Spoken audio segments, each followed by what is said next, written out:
네, 이제 공시로 풀어보는 주가 코너고요. 전자공시생 블로그 운영하고 있는 장우진 팀장과 오늘도 변함없이 월요일 함께하죠. 어서 오세요. 네, 반갑습니다. 네.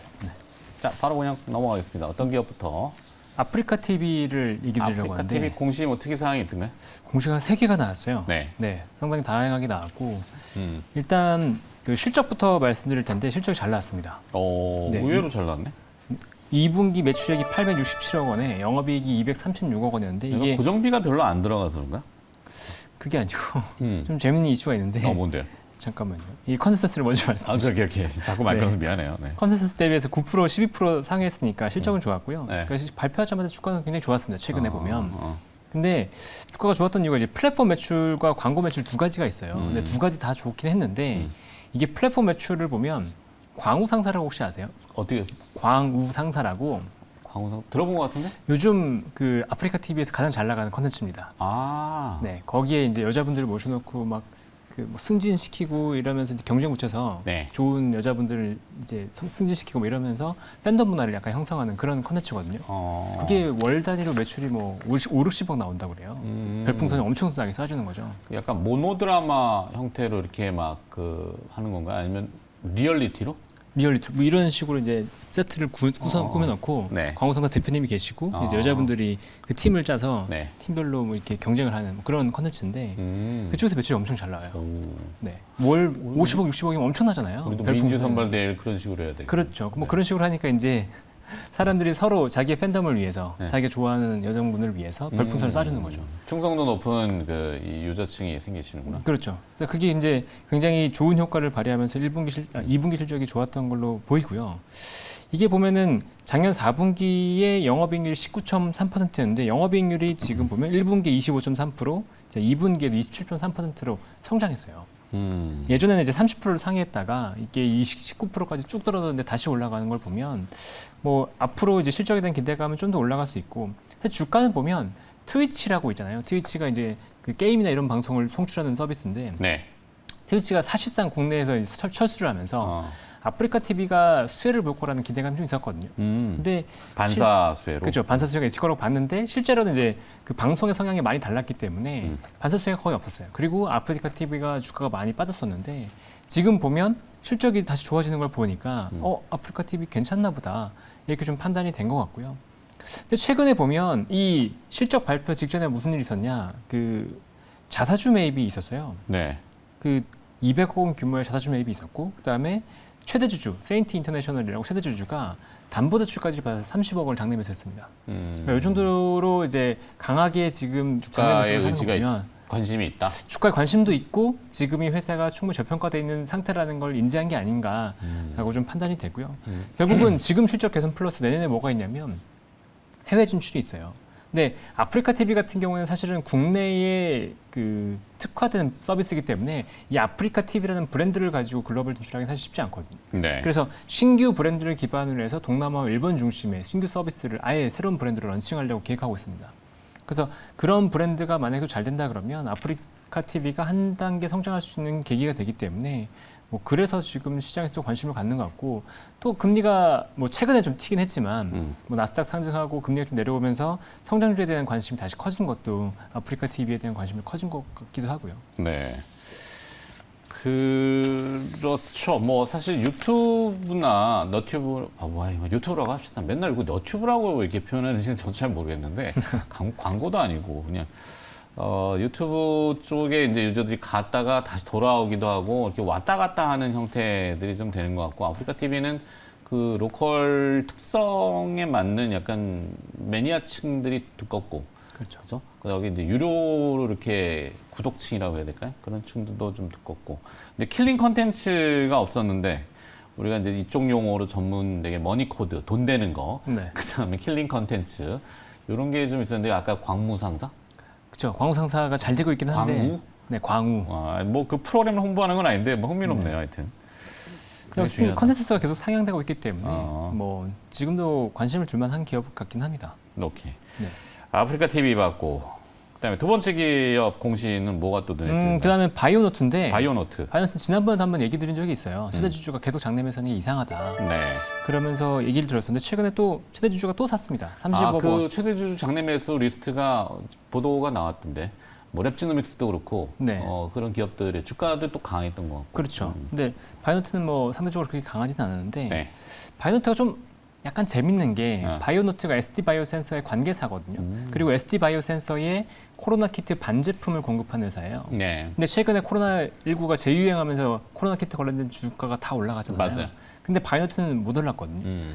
이게 왜냐하면 22년 말에 상장하면서 이 회사가 과거 예전에 코로나 테마에 들어갔던 기업 리스트에 없는 거예요. 근데 실질적으로는 코로나 키트의 수요를 굉장히 많이 보는 회사기도 합니다. 네. 뭐 그것 때문에 지금 당장 보자는 건 아니고 원래 최대 주주만 샀다가 최근에 보면은 조해임 씨라고 아마 조용수 회장의 따님인 것 같은데 이분이 또 한 7억 원 이상 장내 매수를 했어요. 그러니까 이렇게 최대 주주와 특별 관계자가 장내 매수를 하는 거 보면 바이오노트가 너무 싸다라는 인식이 충분히 있는 것 같은 느낌이고요. 네.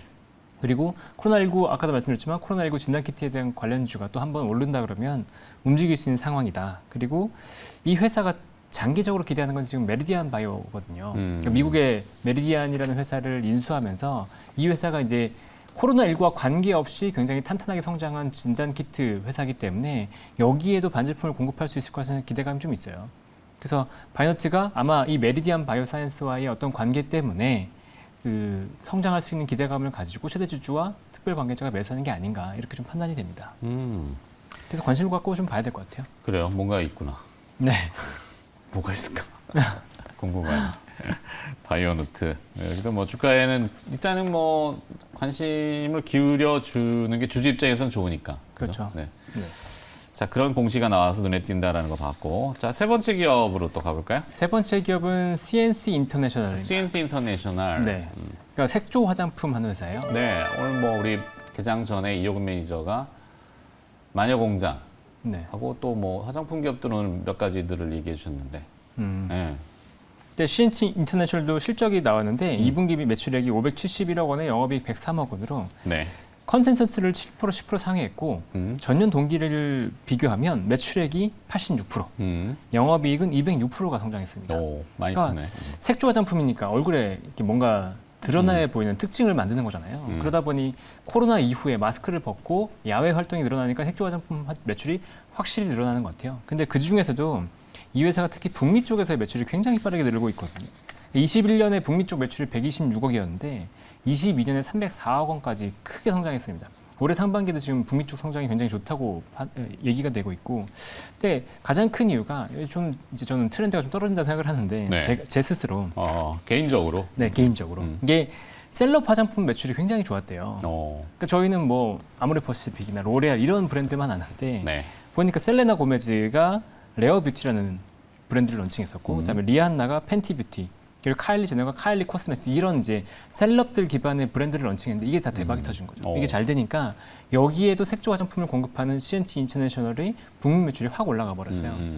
그러면서 지금 실적이 굉장히 좋은 거고 앞으로의 전략은 그 프리미엄 브랜드, 그러니까 지금 보면 이제 디올이라든가 이런 로레알 이런 쪽으로의 그 브랜드 공략을 좀 더 강화하겠다라고 발표했거든요. 그러니까 기존의 셀럽 브랜드도 계속해서 잘 나갈 거고 추가로 이 프리미엄 브랜드 쪽으로 공략한다 그러면 CNC 인터내셔널의 실적이 계속 좋아질 가능성이 좀 있지 않나라고 보고 있는데 일단은 이 회사가 이제 분기 실적을 보면 원래 이제 색조 화장품 같은 경우에는 겨울이면 뭐 그렇게 좋지 않아야 되는데 네. 지금 6개 분기 연속으로 계속해서 실적이 좋아지고 있어요. 분명히 긍정적이고 여기에 실적이 좋아지다 보니까 공장 증설도 계속 이루어지고 있거든요. 네. 그래서 22년 말에 보면 상해 2공장을 완공했고 올해 3월에 보면 국내 공장을 또 라인을 증설했고요. 그다음에 올해 6월에는 국내 임대 공장을 또 추가로 가동했고 최근에 6월 9일에 보면 141억을 투자해서 국내 2공장을 또 중축하는 투자 발표를 했습니다. 그러니까 이거 보면 이제 CNC 인터내셔널이 지금 성장이 끝난 게 아니고 추가적으로 성장이 계속 되기 때문에 이어서 계속 투자를 하고 있다는 거죠. 그러니까 색조 화장품으로서, 그러니까 색조 화장품 ODM 업체로서 지속적으로 성장할 수 있는 발판이 좀 마련이 된 것 같다.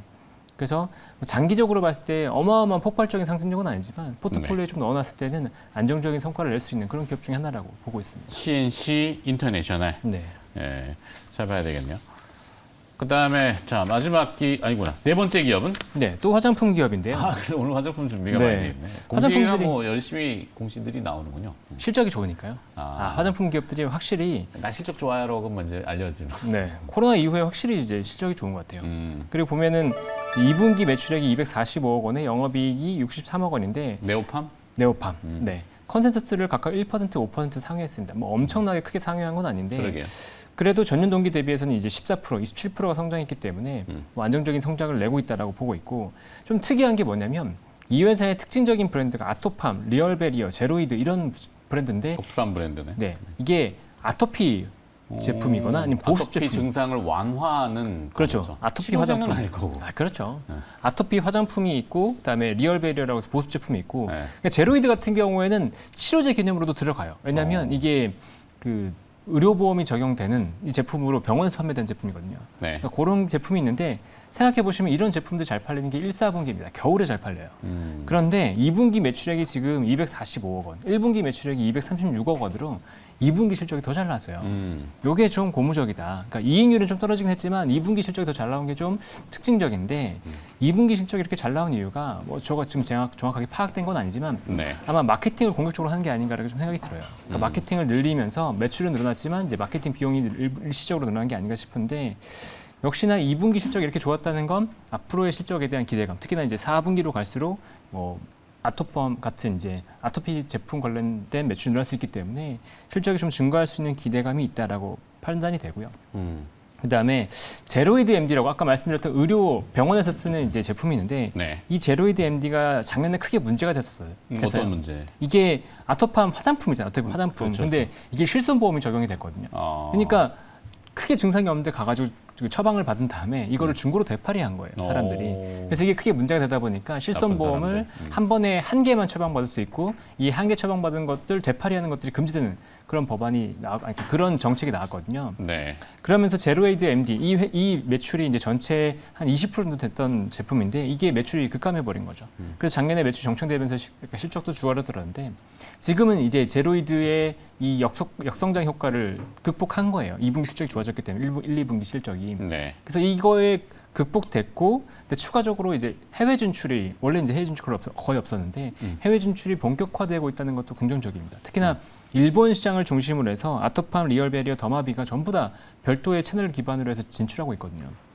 그래서 이 화장품 업체들이 그러니까 해외 기반으로 성장하는 것도 이제 계속해서 이제 포인트가 되고 있는데 네오팜도 이제 일본 시장을 진출 기반으로 해서 성장하고 할 수 있기 때문에 뭐 추가적으로 관심을 가도 되지 않을까라고 좀 보고 있습니다. 좋습니다. 네오팜까지 받고 라스트는 뭘로 장식해 볼까요? 마지막은 이제 더존 비전입니다. 더존 비전. 네, 그러니까 ERP 회사죠. 아 중간에 이게 한번 그 잡음이 좀 있어 회계 처리 문제였었나요 그때? 그렇죠, 예전에. 예전에 뭐 오래됐다면 오래됐고 굉장히 잘 나가던 그 어떻게 보면 클라우드 요즘 같은 이제 AI 시대가 이제 도래하잖아요. 그러면은 상당히 주목받을 수 있는 물론 내공은 아직 있는 것 같은데 한번 그렇게 확 이 데미지 저희가 있어가지고 네. 요즘 또 무슨 공시가 나왔길래 실적이 잘 나왔어요. 실적이 네. 그러니까 원래 이 회사가 ERP 하는 회사고 아까 말씀하셨던 것처럼 클라우드 기반으로 성장을 많이 했었잖아요. 네. 그러니까 클라우드라는 건 이제 일시적으로 매출이 나오는 게 아니고 기술적인 구독 서비스 형태의 B2B 서비스이기 때문에 맞아요. 클라우드가 올라가면 올라갈수록 계속해서 실적이 안정적으로 성장하기 때문에 주가가 많이 좋았었는데 실적이 작년에 정체됐어요. 그러니까 성장주의 특징은 성장할 때는 고성장에 대한 게 프리미엄을 받으면서 주가가 계속해서 좋은데 성장이 꺾이기만 하면 주가가 박살난다는 특징이 있잖아요. 네. 더존 비전이 그랬었거든요. 근데 올해 지금 보면 2분기에 매출액과 영업이익이 전년 동기 대비해서 13% 그리고 영업이익 36%가 성장했기 때문에 성장성이 다시 살아났다. 이게 굉장히 큰 포인트가 될 것 같고요. 특히나 2분기 실적이 좋았던 게 EFIS10이라고 하는 이 제품이 굉장히 좋았는데 이게 어떤 제품이냐면 연결 내부 회계 관리 제도. 그러니까 각 개별 기업이 아니고 연결된 기업에 통합된 그 회계 관리 제도 시스템을 공급하는 거예요. 근데 이게 어떤 일이 있었냐면 신외부 감사법 때문에 2022년 말 기준으로 해서 자산이 2조 원 이상인 기업은 올해부터 이제 연결 내부 회계 관리 제도를 구축해서 됐고, 그다음 내년부터는 자산이 5천억 이상인 상장사들은 이 연결 내부 관리 회계 제도를 구축해야 되거든요. 그러니까 이게 의무적으로 구축이 되기 때문에 더존 비전의 실적이 지금 증가하는 추세다. 그리고 내년까지도 실적이 좋아질 가능성이 굉장히 크다라고 일단 판단이 되고, 그다음에 이 회사가 기존에 이제 최근에는 아니고 작년에 실적이 그러니까 주가가 좋았던 게 매출 채권 팩터링 같은 사업이 있었잖아요. 저게 이제 지금은 약간 멈춰 있긴 한데 어쨌거나 인터넷 은행이 신규로 들어오면서 이거에 대한 비즈니스도 다시 관심을 받을 수 있기 때문에 실적이 좋아진 상황에서 추가적인 성장 팩터까지 있다 그러면 역시나 이 회사도 지금 다시 관심을 가질 국면이 아닌가라고 좀 보고 있습니다. 그러게요. 잊혀진 명가는 아닌데 명가 굉장히 저도 호감을 가졌던 지금도 호감이 있어요. 네. 근데 이 회사가 장점이 한번 이렇게 탐방연을 맺으면 계속 메일을 주간 업데이트식으로 보내주더라고요. 뭐 회사가 어떻게 변하고 있고. 근데 주간 단위로 회사가 변하기는 어렵잖아요. 그렇죠. 그런데 그 꾸준함을 상당히 높이 쳤었던 기업인데 또 강촌에 그 서버 센터? 있죠. 네, 데이터 있죠. 센터 있죠. 네, 데이터 센터가 있고 해서 잘 주목을 해봐야 되겠네요. 네. 더존 비전을 끝으로 공시 내용을 살펴봤습니다. 자, 오늘 여러 가지 또 얘기 들어주셨는데요. 전자공시생 블로그 운영하고 있는 장우진 팀장이 월요일 또 순서를 고생해 주셨네요. 고맙습니다. 네, 감사합니다.